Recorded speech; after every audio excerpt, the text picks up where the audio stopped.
প্রত্যেকটা দিন একটাই ভাবনা চিন্তা যে আজকে ব্রেকফাস্ট কি করব। তাই দেখি আজকে কি করা যায়। তো ফ্রিজ খুলে দেখি কিছুটা কালকের বাসি ভাত ছিল, তাই ভাতটাকে আর কি কিছু একটা করব। তো ভাত ভাজা করলে কেমন হয় সেটাই আর কি করবো আজকে।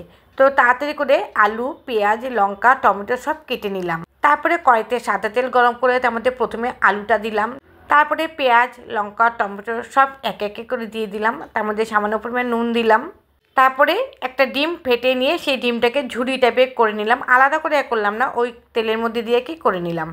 ঝুড়িটা দেখো আলাদা করে নিলে একটু ভালো হতো, কিন্তু দেখো লেগে লেগে যাচ্ছে। তা কোনো কিছু হবে না, ওই লেগে গেলেও পরে আবার ঠিক হয়ে যায়। তারপরে আমি সব ভাতটা ঢেলে দিলাম। ভাতটা ঢেলে দিয়ে তার মধ্যে আবার একটু নুন দিলাম। নুন দিয়ে ভালো করে নাড়িয়ে নিলাম। তারপরে সবথেকে হচ্ছে বেশি টেস্টি হয় যেটা দিলে, সেটা হচ্ছে ম্যাগি মশলা। ম্যাগি মশলা দিলে কিন্তু যে কোনো রান্না বলো, যে কোনো ভাত ভাজা বলো, দারুণ টেস্টি হয় কিন্তু। আবার কিছু সামান্য পরিমাণ নুন দিলাম, ওটা দিয়ে ভালো করে একে মিশিয়ে নিলাম যাতে নুনটাকে সব জায়গায় পরিমাণ মতো ঠিক মতো একে যায়। সব থেকে শেষে দিচ্ছি বাটার। আর ভিডিওটি কেমন হচ্ছে তোমরা আমাকে কমেন্ট করো, আর একবার এভাবে করে খেয়ে দেখো, ভালো লাগবে। প্লিজ আমার চ্যানেলকে তোমরা সাবস্ক্রাইব করে দিও। দেখা হচ্ছে নেক্সট ভিডিওতে। টাটা।